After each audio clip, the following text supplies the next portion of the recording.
Hey everyone, welcome to my YouTube channel Edutel junction. आज की video में हम लोग पढ़ने वाले हैं डस्ट ऑफ स्नो, जिसे लिखा है रॉबर्ट फ्रॉस्ट ने। डस्ट ऑफ स्नो ये पोएम बहुत छोटी है, लेकिन इसकी जो डीप मीनिंग है वो बहुत ज़्यादा इम्पॉर्टेंट है। ध्यान से सुनना, एग्ज़ाम में यहीं से आएगा। इसका मेन थीम ये है कि हमारी लाइफ में छोटी छोटी चीज़ें भी हमारा मूड चेंज कर सकती हैं। डस्ट ऑफ स्नो को बहुत ही ब्यूटीफुली कुछ 8 लाइनों में रॉबर्ट फ्रॉस्ट ने आपको एक ब्यूटीफुल पॉइंट ऑफ व्यू समझाने के लिए यूज़ किया है। जनरली हम अपनी लाइफ में कुछ चीज़ों के लिए एक धारणा बना लेते हैं, जैसे कि हम किसी अच्छे काम के लिए जा रहे हैं, शुभ काम के लिए जा रहे हैं, और तभी अचानक से कोई छींक दे तो हमें लगता है कि हमारा काम नहीं बनेगा। ज़्यादातर लोग नेगेटिव चीज़ों को किसी न किसी के साथ लिंक कर ही देते हैं, जैसे कि छींकना नेगेटिव मानते हैं। जैसे आप कहीं जा रहे हैं और तभी अचानक आपका रास्ता कोई काली बिल्ली काट दे और आप उस रास्ते से गुजर जाओ तो आपके साथ बुरा होगा। ये कौन सी बात हुई? ब्लैक कलर भी तो कितना प्यारा कलर है। अब वो बिल्ली है, जानवर है, बेचारी अपनी जगह कहीं जा रही होगी तो कह दिया कि नहीं, ये काली बिल्ली ने रास्ता काटा है तो बुरा होगा। ये कोई बात नहीं होती, पर लोगों ने उसके साथ अपनी एक नेगेटिव धारणा जोड़ दी है। ये कुछ छोटी छोटी चीज़ें हैं जिनके साथ लोगों ने अपनी जो धारणाएं हैं वो जोड़ ली हैं।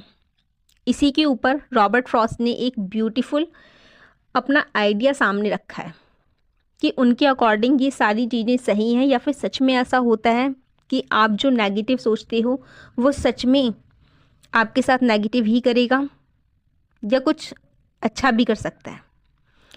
ज़्यादा देर ना करते हुए अब हम अपनी वीडियो को स्टार्ट करते हैं। डस्ट ऑफ स्नो ये हमारी पोएम है, इसे लिखा है रॉबर्ट फ्रॉस्ट ने। पोएम को पढ़ने से पहले हम थोड़ा सा पोइट के बारे में पढ़ेंगे। Robert Frost was a famous American poet. He was born in San Francisco on March 26, 1874. Robert Frost एक फेमस अमेरिकन पोइट थे।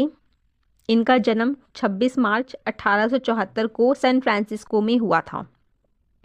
His father belonged to New England and his mother was a Scottish immigrant from Edinburgh. इनके जो father थे वो new England से थे और इनकी मदर एडिनबर्ग से स्कॉटिश एमिग्रेंट थी। एमिग्रेंट मतलब प्रवासी थी।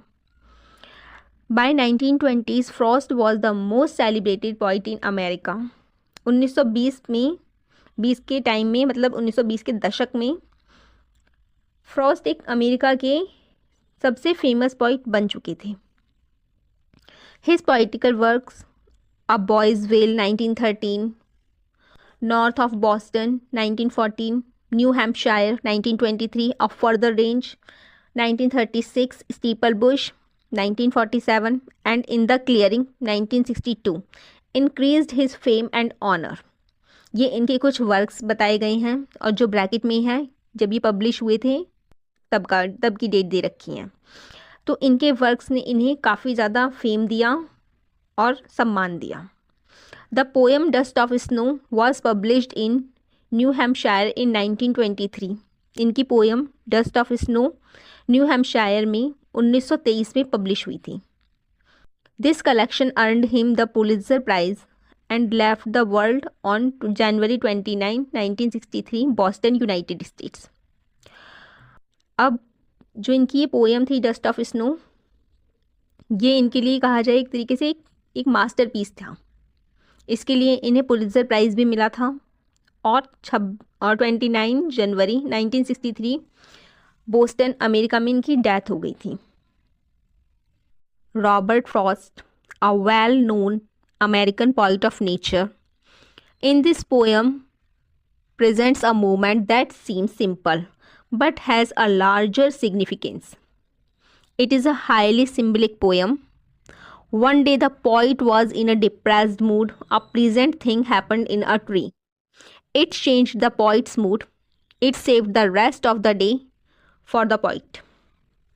रॉबर्ट फ्रॉस्ट ये पोइट ऑफ नेचर थी, मतलब इनकी जितनी भी आपको पोएम्स मिलेंगी वो ज़्यादातर वो आपको नेचर के ऊपर मिलेंगी। जैसे डस्ट ऑफ स्नो जो कि आपके सिलेबस में है, इसमें भी इन्होंने अपने एक मोमेंट को शेयर किया है हमसे।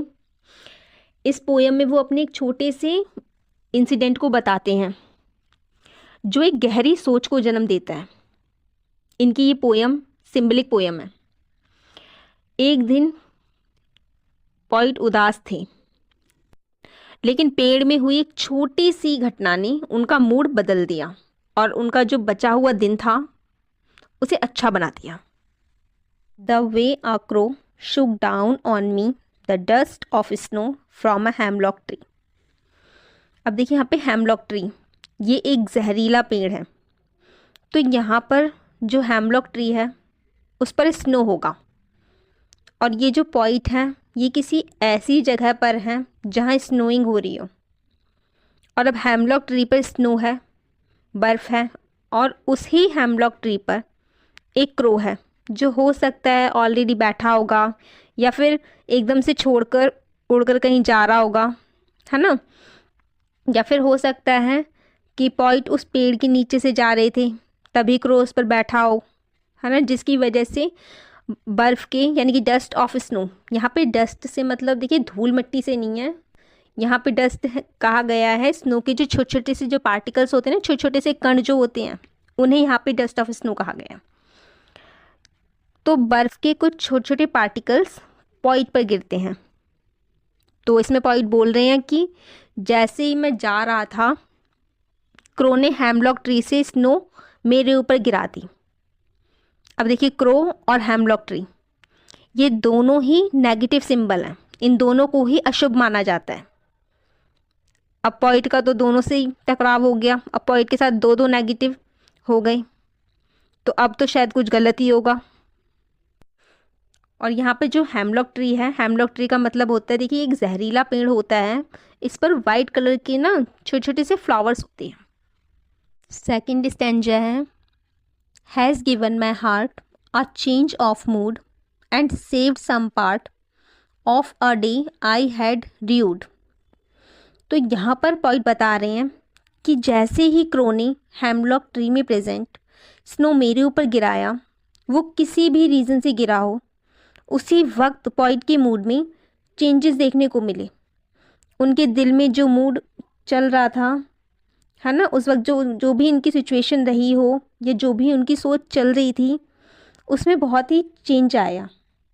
अब वो चेंज देखिए पॉजिटिव था या नेगेटिव, तो हमने जब पहला स्टैंजा पढ़ा था तो हमें यही लग रहा था, यही एक्सपेक्ट किया जा रहा है कि हो सकता है कि नेगेटिव हो। लेकिन आगे देखिए पॉइंट कह रहे हैं कि and saved some part of a day I had rued, यानी कि बचा लिया कुछ दिन का हिस्सा जो दिन मेरा खराब हो गया था, जो दिन मैंने पछतावे में बिताया, उस दिन का एक पार्ट इस इंसिडेंट ने बचा लिया। यानी कि जो इंसिडेंट हुआ क्रो का स्नो को मेरे ऊपर गिराना, अब ये मेरे लिए नेगेटिव नहीं था बल्कि बहुत पॉजिटिव था। मैंने अपना पूरा दिन वेस्ट किया था रेग्रेट में, उसका कुछ पार्ट सेव हो गया। उस दिन का अच्छा पार्ट यही था जब ये इंसिडेंट मेरे साथ हुआ। अभी आपकी सोच के ऊपर डिपेंड करता है कि आप किसी चीज़ के बारे में क्या सोचते हो। अगर आप किसी भी चीज़ के लिए पहले से ही गलत सोचोगे तो वो आपके साथ गलत ही होगा। अगर आप पॉजिटिव रहोगे तो आपके साथ पॉजिटिव होगा। पॉइंट कहते हैं कि उस क्रो के थ्रू डस्ट झड़ने पर पॉइंट ये रियलाइज़ करते हैं कि हम ऐसी बहुत सी बेकार की बातों का और चिंताओं का बोझ लिए घूमते हैं और परेशान होते हैं, जबकि हम भी इससे छुटकारा पा सकते हैं, बिल्कुल वैसे ही जैसे इस क्रो ने अपने पंखों से ये डस्ट झाड़ दी।